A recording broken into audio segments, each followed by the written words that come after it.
अस्सलाम वालेकुम नाज़रीन, आप सियासत दो पीके देख रहे हैं। सोहराब बरकत आपसे मुखातिब है। इस वक्त एक नौजवान की वीडियो सोशल मीडिया के ऊपर वायरल है और बड़े संजीदा सवालात उन्होंने पूछे हैं। पहले वो वीडियो देख लें, फिर उस नौजवान से आपकी मुलाकात करवाते हैं। का मुदाखलत कर रहा है, किसी के थ्रू की है ना मुदाखलत। खुद अंग्रेज तो नहीं आ गया ना हुकूमत बनाने, किसी के थ्रू मुदाखलत हुई है ना। वो कौन कौन लोग हैं, किसके थ्रू हुई है, नजर नहीं आ रहे आपको? अमरीकी इनके बयान नहीं आपके सामने आ रहे? वो अमेरिका को एब्सोल्युटली नॉट कहता है, वो यूरोपियन यूनियन को ये कहता है। मतलब फूक निकली हुई इनकी कि कहता है, और अच्छे बच्चे बन रहे हैं, उनको बता रहे हैं हम दरबारी हैं। वो ख्वाजा आसिफ साहब, वो गुलाम इब्ने गुलाम इब्ने गुलाम इब्ने गुलाम, वो घटिया आदमी। तुम कहते हो वेंटिलेटर। ओ यार, बनाया क्यों था मुल्क? फिर उधर ही रहते, हिंदुस्तान में ही रहते। ये तो खुददारी के नाम पे बना था ना मुल्क, भूख से तो नहीं बना था। ये कोई भूख तो नहीं मारा था जिसने कहा कि यहाँ बहुत रोटी है, इस तरफ आ जाते। ये तो हमने एक नजरिए पे बनाया था ना। तो आज तुम्हारा नजरिया किधर गया? आज तुम डरते क्यों? आज मौत आ भी गई तो क्या है? आज हमारे में मुश्किल वक्त आ भी गया तो क्या है? अपने मुल्क की खुददारी को कॉम्प्रोमाइज करें? नहीं करेंगे। मतलब फौजी कहते कि यार बंदूक से मैं मार जाऊंगा इसलिए मैं नहीं लड़ता। फौजी का काम है मुल्क का दिफा करना। सियासतदानों का काम है मुल्क की आबरू का दिफा करना, मुल्क की इज्जत और गैरत का दिफा करना, मुल्क के असासों का दिफा करना। ये सियासतदान ऐसे लटेंगे, इन सियासतदानों को कौम लटा देगी। जुबैर नियाजी साहब हमारे साथ मौजूद हैं। इनकी वीडियो आपने देखी है, लाहौर से इनका ताल्लुक है। जुबैर साहब अस्सलाम वालेकुम। जी वालेकुम सलाम। सर, आपकी वीडियो के ऊपर जो कैप्शंस लिखे जा रहे हैं वो हैं कि जनाब ये जोश अब बेकाबू है। ये आपने बड़े संजीदा सवालात पूछे, क्या जज्बात हैं सर ये जो इमरान खान के खिलाफ रिजीम चेंज की गई? देखें, बात यह है कि बड़ा सिंपल सा फॉर्मूला है इसको अंडू करने का, या इन सवालात को, जो जोश बढ़ रहा है कौम में, या जो तशनगी बढ़ रही है, जो लोगों को बेकरारी है, या लोगों को बेचैनी है, जी, या लोगों को अपनी इंसल्ट फील हो रही है। ये 172 से वोटिंग कराई इन्होंने, 174 वोट लिए। हम इन्हें कहते हैं आप 22 करोड़ से वोट करा लें, आपको पता चल जाएगा। आप पे इल्जाम आ रहा है कि आपने अमेरिकन प्रेशर नहीं लिया। आप पे इल्जाम आ रहा है कि आपने रजीम चेंज को फैसिलिटेट किया। आप पे इल्जाम आ रहा है कि आपने इस कौम की उमंगों के खिलाफ जाके, यानी कि कौम तो बनी थी ना, एक नजरिए पे बनी थी, और एक खुददारी और खुद मुख्तारी के लिए एक आजाद मुमलिकत बनी थी, और सॉवरन नेशन बनी थी। तो सवाल यह है कि आप इलेक्शन की तरफ जाएं and let the people decide and let the people cast their vote। लोग अपनी मर्जी से वोट दें। आप 172 का वोट आपको कबूल है, 22 करोड़ का वोट क्यों नहीं कबूल? आप फैसला देखें। इस वक्त मुल्क में ये कभी किसी ने नहीं देखा कि एक वजीर आजम निकाला गया हो और पूरी दुनिया, पूरा पाकिस्तान के हर शहर में लोग बाहर आ गए। ये कभी नहीं देखा। ये इट वॉज अनप्रेसिडेंटेड। इसकी मिसाल कोई नहीं मिलती। तो इसका मतलब है कि लोग कन्विंस्ड हैं। इसका मतलब है कि इस दुनिया में सबको पता है अमेरिका रजीम चेंज करता रहा है, कई मुल्कों में मुदाखलत करता रहा है, कई मुल्कों में साजिशें करता रहा है, और हमें भी पता है हमारे मुल्क में कौन से लीडर के साथ क्या कुछ कैसे कैसे अमेरिका ने करवाया। तो ये कौम, ये नौजवान, इस मुल्क के लोग बड़े कन्विंस हैं। और वो जुबैर साहब, आप ज़ाहिर है सड़कों पर मौजूद हैं। एक आम आदमी का सेंटीमेंट आपने देखा है, समझा है, और उसके बाद आपने वीडियो बनाई है। एक आम आदमी का सर इस वक्त सड़कों के ऊपर, जो मिडिल क्लास पढ़ा लिखा नौजवान है या शख्स है या मजदूरी करने वाला शख्स है, उसके क्या सेंटिमेंट? देखें, एक मैं आपको बात बताऊं। जब आप ये तरीकाकार होता है, आप किसी से कोई चीज कहें ना कि यार भाई साहब ये बराए मेहरबानी आप जरा गाड़ी साइड पे कर लें जी, तो वो उसके जवाब में ना आराम से हो सकता है आपको रिस्पॉन्ड कर दे और साइड पे कर दे, या आराम से कह दे कि शायद मैं नहीं कर सकता। जब आप उसे कहें ना कि ये अगर गाड़ी तुमने साइड पे ना की तो मैं तुम्हारा हुलिया बिगाड़ दूंगा, तो वो कहता है कि अच्छा अब तुम हुलिया बिगाड़ कर दिखाओ, हम ये खड़े हैं।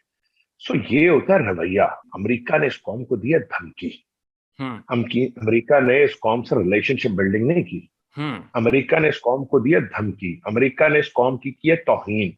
देखें, आपको या मुझे, एक आम पाकिस्तानी को, हमें मुआशरे में किसी चलते फिरते गाली पड़ती है, हमें कोई गाली निकालता है, हमें कोई अल्लाह माफ करे, हमें कोई हमारी फैमिली को गाली निकालता है, हम तो लड़ पड़ते हैं, हम उसका गिरबान फाड़ देते हैं, हम उसको मारने पे आ जाते हैं। तो इस कौम को गाली निकाली गई है, इसके वजीर आजम को गाली निकाली गई है, एज अ नेशन पाकिस्तानियों को गाली निकाली गई है, अमेरिका की तरफ से गाली निकली है। और ये कौम रिएक्शन देगी, ये कौम रिएक्शन देगी। और जो अमेरिकन स्टूडेंट्स जो बता रहे हैं ना, जस्टिफिकेशन दे रहे हैं कि वेंटिलेटर लगे हुए हैं, या दूसरे बता रहे हैं कि बेगर्स आर नॉट चूजर्स, जी। तो ये कौम ये तुम नॉन सीरियस और घटिया किस्म की बात करके तुम और यकीन दिला रहे हो कि yes you are the choosers. हाँ, तुम ही गुलाम हो जो इस कौम को गुलाम बनाना चाहती हो, ये कौम गुलाम नहीं बनना चाहती। देखो 1947 में जिन बुजुर्गों ने हमारे आजादी हासिल की थी, कुर्बानी दी थी ना, जी जी जी, ऐसा ही था, ऐसा ही था। कई हजार लोगों की जानें गई थी जी। लोग अपने माल मवेशी छोड़ के आए थे। इतनी बड़ी माइग्रेशन हुई थी, दुनिया की सबसे बड़ी माइग्रेशन में से एक। जी। और हजारों लोगों की जान गई थी। ऐसा ही। तब कह देते कायद आजम को कि कायद आजम आप गलत कर रहे हैं, कौम के बच्चे मरवा रहे हैं, कौम की बेटियां मरवा रहे हैं, इस्मतें लुटवा रहे हैं। किसी ने कहा कायद आजम को तो हीरो कहा, क्योंकि खुददारी का नारा था ना, खुद मुख्तारी का नारा था, आजादी का नारा था। खुददार कौम बननी थी, एक रियासत पाकिस्तान बननी थी, जिसको कहा गया था कि रियासत मदीना के तर्ज पे एक रियासत बनेगी, मुसलमानों का अलहदा मुल्क होगा। तो एक नजरिए पे बना था ना। तो आज ये लीडर्स ये हमें नुकसान दिखा के क्यों डरा रहे हैं? ये क्यों बता रहे हैं कि हम गुलामी करेंगे क्योंकि हमें वेंटिलेटर्स? तुम स्टैंड तो लो अमेरिका, तुम स्टैंड लेने वाले बनो, तुम एक कौम बनने वाले बनो। अमेरिका की इतनी जरूरत नहीं है कि तुम्हारे साथ इस तरह बैठ सके। आपके पास एक तगड़ी आर्मी है, फौज है आपके पास, you are an atomic power. आप क्यों अपने आप को कमजोर समझते हो? आप अपने कार्ड्स क्यों हौसले से प्ले नहीं करते? अमेरिका को हमने तो नहीं कहा अमेरिका को बम मार दो, लेकिन अमेरिका जब हमें इस तरह की धमकी दे तो हम उसके आगे लेट तो नहीं सकते ना। हम उसका एक रिएक्शन देंगे, हम बताएंगे कि this is not the way to treat. हम एक आजाद मुमलिकत है, हमसे तमीज से बात करो, तमीज से बात करोगे तमीज से जवाब मिलेगा। हम अमेरिकन नेशन के खिलाफ नहीं होना चाहते ना हैं, हम वेस्टर्न नेशन के खिलाफ हैं। हम एक अपने मुल्क की खुद मुख्तारी चाहते हैं। हम चाहते हैं कि ये मुल्क अपने पैरों पे खड़ा हो रहा है और इसको होना चाहिए, और इससे बराबरी पे बात करो, इससे कारोबार की बात करो, इससे म्यूचुअल इंटरेस्ट की बात करो। हमें सब इस्लामाबाद में सर, ये जो 13 पार्टीज की कोलिशन गवर्नमेंट है, इनका ये एक तासुर, एक सोच मौजूद है कि थोड़ा सा टाइम गुजरने दें, अवाम का जो सेंटीमेंट है, जो गुस्सा है, वो नॉर्मल हो जाएगा, लोग काम डाउन हो जाएंगे और ये मामला इसी तरह से खत्म हो जाए। जब 1940 में करारदादे पाकिस्तान मीनार पाकिस्तान के मकाम पे पास हुई थी ना, जब मिंट, तो उसके बाद भी कुछ हिंदुस्तान के कुछ तगड़े लोगों का, अंग्रेजों का, ताकतवर हिंदुओं का यही ख्याल था कि कुछ अर्सा गुजरने दो, ये ठंडे हो जाएंगे, ये भूल जाएंगे। आप फिक्र ना करें, हर दिन इस कौम के बच्चे जवान हो रहे हैं, हर दिन इस कौम के लोग बाशऊर हो रहे हैं। जी जी। ये किसी को भूलने नहीं देंगे, ये कहीं नहीं जाएगी तरीक, ये कोई ठंडा नहीं कर सकता इसको। ये इमरान खान को ये इमरान खान को जब 2007-8 में जरा इमरान खान का, क्योंकि एक वकला तहरीक, अदली आजादी की तहरीक तब चली थी, तो वो तहरीक में बड़ी वो लोगों का ख्याल था बस यहाँ पे इमरान खान बस अब खत्म हो जाएगा, यहाँ पे ये ठोस हो जाए, तहरीक खत्म हो जाएगी, इमरान खान खत्म हो जाएगा, इसका जो आजाद अदालतों का नारा है या इंसाफ का नारा है वो खत्म हो जाएगा। ये इमरान खान अल्लाह ताला, वो जिसे कहते हैं मौलाना मारे थे मौला नहीं मारदा, इनको मैं बता दूं कि अल्लाह ताला को मंजूर हुआ इमरान खान की इंशाल्लाह अल्लाह जिंदगी करेगा लंबी। तो ये कौम अब जुबैर साहब, आप एक्टिवली पॉलिटिक्स भी कर रहे हैं पंजाब के अंदर और माशाल्लाह काफी ज्यादा एक्टिव हैं। आप क्या समझते हैं, जलसे जुलूस करके, एहतजाज करके, इतनी लंबी रैलीज करते, बैक टू बैक 14 जलसे करके इमरान खान अर्ली इलेक्शंस के लिए जो फोर्स कर रहे हैं उसमें कामयाब हो जाएंगे? देखिए, नैरेटिव बिल्डिंग जो होती है ना, बड़ी बड़ी ये तकलीफदेह चीज होती है। आजकल 5th जनरेशन वॉर है। अब मैं आपको एक बात बताऊं, जब हमसे मतलब पब्लिक की तरफ से जब गाली पड़ती है ना, बड़ी तकलीफदेह चीज होती है। और पब्लिक की तरफ से जो गाली पड़ रही है या पब्लिक की तरफ से जो हेट्रेड है ना, ये बढ़ता जा रहा है। और ये जो 11 या जमातें या 14 जमातें या 16 जमातें हैं जो इकट्ठी हैं, जिनकी गवर्नमेंट है, उनके सपोर्टर्स, उनके उम्मीदवार, इस वक्त उनके लिए ये पॉइंट ऑफ कंसर्न बनता जा रहा है। जब वो अपने इर्द गिर्द ये नारे को पेनिट्रेट होते देख रहे हैं, वो अपनी लीडरशिप पे प्रेशर डाल रहे हैं, वो परेशान हो गए।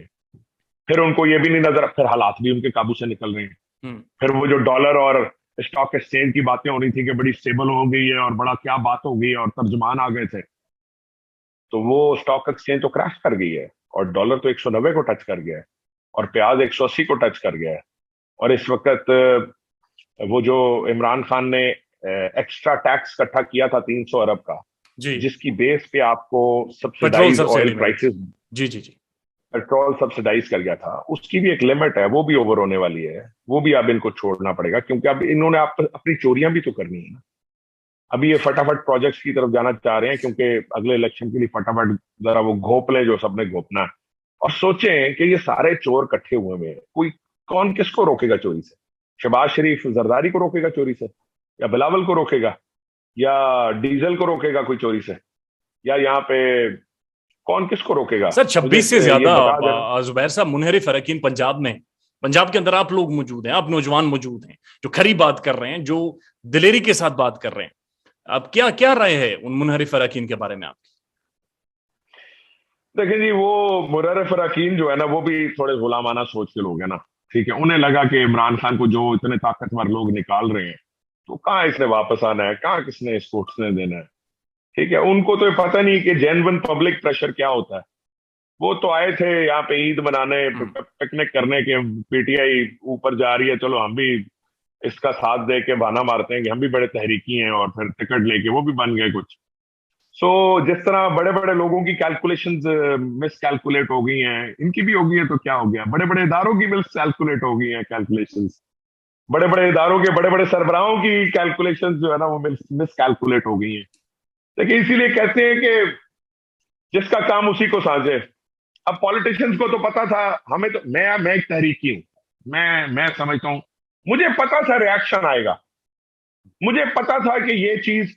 अच्छा, ये मैं आपको मजे की बात बताता हूँ, ये जब बिल्ड हो रही थी ना, तो जो ताकतवर हलकों के करीब रहने वाले लोग हैं, वो हमें कभी मिलते थे तो वो कहते थे कि ये जी अपना, आपको पता है कि बस तो थोड़ा टाइम खत्म हो गया, हुण तुसी फारग होना ले, हुण तो फैसला हो गया अब आपको निकालने का। तो मैं उन्हें कहता था कि it's a win win situation. अगर हम ना निकले तो भी हमें विक्टोरियस समझा जाएगा, और अगर हम निकल गए तो इमरान खान डबल ताकत से आएगा।